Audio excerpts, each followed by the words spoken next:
E aí, galera, tudo bem? Hoje eu quero abordar com você um tema muito complexo, porque essa semana o bicho pegou.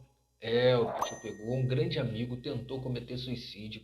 Rapidamente, um amigo que estava próximo dele me ligou e disse: O que que eu faço? O que que nós podemos fazer? Irmão, eu estou longe, você está aí perto. Já vamos começar a entrar em oração para pedir o Espírito Santo de Deus para entendermos como nós podemos agir sobre essa situação aí. Mas eu, como termos técnicos, não posso agir de longe, a não ser que eu consiga falar com o indivíduo.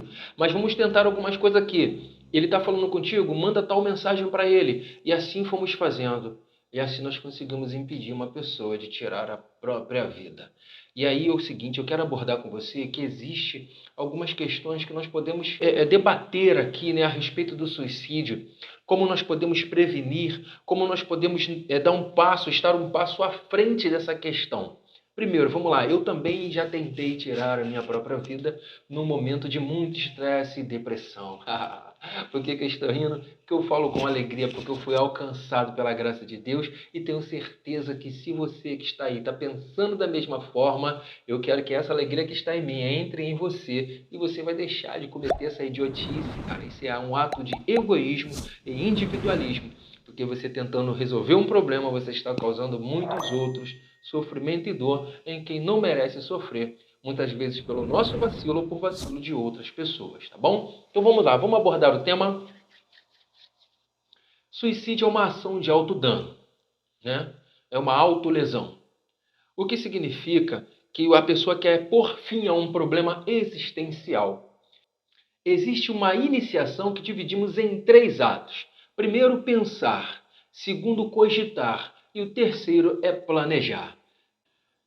Existe um tempo que a gente pode calcular entre pensar, cogitar e planejar. Nesse tempo, se a pessoa cair em si, alguém conseguir intervir, essa pessoa pode alcançar a graça de Deus e deixar de cometer tal ato. Isso é muito legal, cara, quando isso acontece. E quando não acontece, isso causa uma tristeza muito grande e faz muita gente chorar. Mas eu estou alegre aqui, de certa forma, porque nós conseguimos fazer com que uma pessoa deixasse de cometer tal ato. Porque eu entendi que ele estava ainda no pensar, ele ainda estava antes da cogitação e do planejamento. Então, automaticamente, quando ele falou com alguém, ele já estava partindo para outro estágio, que é o estágio da cogitação. Eu tive que intervir e nós conseguimos resolver essa questão.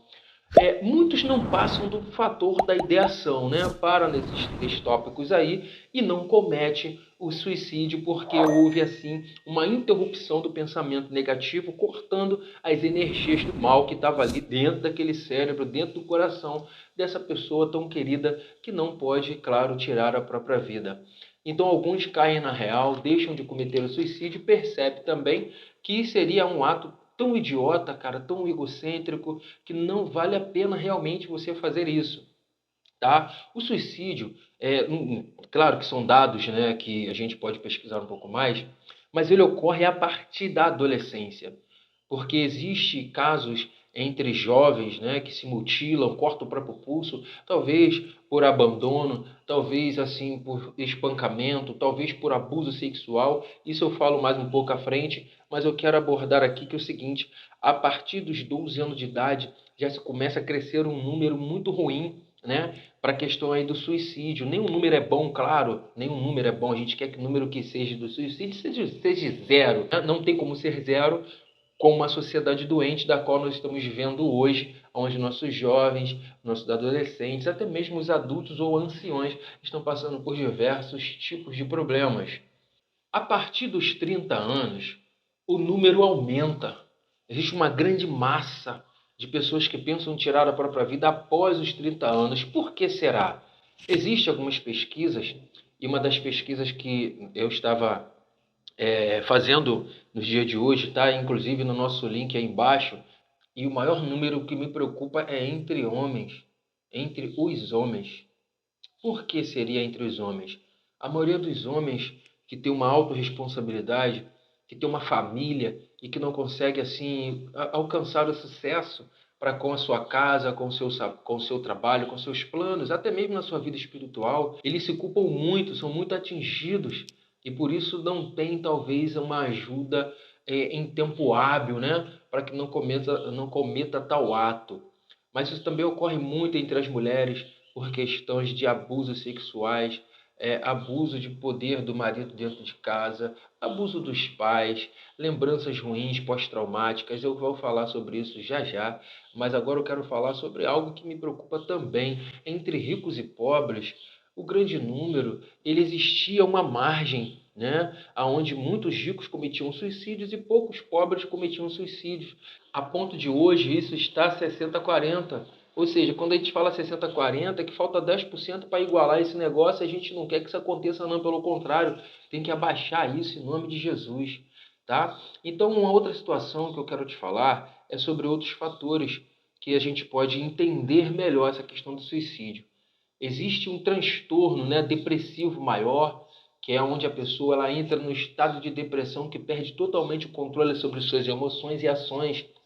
Existe o transtorno bipolar, que são aquelas pessoas que têm um rompante, elas são instantaneamente atingidas por um fator, das quais elas também perdem o controle do seu psique, e aí elas cometem todo tipo de loucura, até matando ou até mesmo se matando, né? O outro são transtornos traumáticos ou pós-traumáticos, que são as principais causas que levam as pessoas a cometerem esse ato tão nocivo, tão ruim, tão desgracento, que tem destruído vidas e famílias na face da terra. Alguns fatos entre dívidas, né, na vida financeira, a questão das doenças, a questão dos abusos físicos e sexuais, também abusos morais e discriminatórios, têm atingido grande massa, das quais muitas pessoas não conseguem ter defesa e acabam sendo atingidas aí pelo desejo de terminar um problema causando um outro problema. Até mesmo por trás de alguns sorrisos, vamos encontrar pessoas nocivas que estão prestes a cometer todo tipo de loucura. Existem desejos ocultos por trás de sorriso. Por isso que eu falo, talvez dessa forma aqui bem-humorada, para que você me entenda que alguns assuntos precisam de ser abordados de forma natural, porém levando, claro, a um nível de seriedade tão grande, porque estamos falando de alguém que quer tirar a própria vida. Eu quero abordar esse assunto de forma leve para poder aperfeiçoarmos um debate. Porque até mesmo por trás de um grande sorriso pode ter uma pessoa prestes a cometer suicídio. Porque eu, quando estava mesmo ali atormentado pelo desânimo, sabe, sem sentir a vontade de acordar ou de comer, a quem conseguiu me convencer a deixar de cometer o ato, guiado ali por Deus, é claro, foi alguém do mundo humorístico. E eu fiquei feliz quando eu vi aquela pessoa que hoje está muito bem de vida, ela dizendo as fases de vida que ela passou e o que um sorriso fez por ela. Porque quando ela viu alguém falando uma determinada piada, um determinado assunto, ela começou a entender que ela podia sorrir outra vez, que ela não precisava de carregar um fardo tão pesado sobre ela sem necessidade. Ou seja, às vezes abordamos alguns assuntos de diversas formas, de diversas maneiras, para atingirmos com mais facilidade o coração de alguém. Não é verdade? Se existe alguém perto de você que talvez esteja sorrindo, brincando, e você não conseguiu identificar na vida dele que há um ambiente meio que nocivo por trás dessa maquiagem, por trás dessa máscara, eu te convido a entrar no link que está aqui embaixo do Mundo Psíquico e a entender um pouco mais sobre esse assunto. Está aqui na descrição o link, entra, apoia esse grupo, é muito legal, a galera trabalha aí para ajudar pessoas realmente, levando até mesmo o humor, a alegria para muitas pessoas que não conseguem entender que a vida é melhor do que a morte. Tenha certeza disso. Viver é muito melhor do que morrer. Ainda que um dia todos iremos partir dessa terra, você não precisa ser o causador dessa sua partida. Você pode aguardar o tempo que já foi determinado por Deus para você e não é você que decide. Não faça sua família sofrer, não faça os seus entes queridos sentirem saudade de você se você está aqui vivo. Abrace, receba abraços, sorria, receba sorrisos. A vida pode ser um pouco mais leve, cara. Se você está passando por situações diversas de dificuldades, creia que isso vai passar. Nada é eterno. Eu falei num outro vídeo que eu botei lá no short que faz parte desse conteúdo, o homem-bomba ele é algo tão esquisito que quando ele quer destruir a vida de outras pessoas, ele ainda consegue pensar em pegar o capacete e colocar na própria cabeça. Ou seja, se ele está indo se autodestruir, para que o capacete, né? Ali, o médico, quando vai praticar, né, a eutanásia, ou no caso, uma injeção letal para um condenado, nos países aí, né, que existem a pena de morte, interessante é que eles passam algodão no paciente ou no condenado antes de aplicar. Isso chega a ser um pouco interessante, porque está querendo evitar que o paciente não pegue uma infecção se ele já vai morrer. E olha que interessante, isso são protocolos. E o camarada que está querendo cometer um suicídio, ele também tem alguns protocolos. E qual é um desses protocolos? Tem pessoas que ela toma banho, né? Passa perfume, se arruma, passa um hidratantezinho, penteia o cabelo e vai em direção à morte. Isso são protocolos que nós precisamos entender, que existem pessoas que estão tão doentes que elas conseguem maquiar isso na nossa frente e a gente não consegue ter uma ação rápida para evitar um dano maior. Mas talvez com essas pequenas informações que eu trago aqui e o link que está aqui abaixo, você vai esclarecer melhor e saber se existe alguém perto de você precisando dessa ajuda. Fique com Deus. Dá o seu like aí, compartilha, se inscreva nesse canal. Vamos em frente, que aqui tem muita informação para você, com muita alegria, muito humor, sabendo que só Deus tem o poder de resolver todas as causas e todas as coisas, porque para Ele não há impossível. Fique com Deus.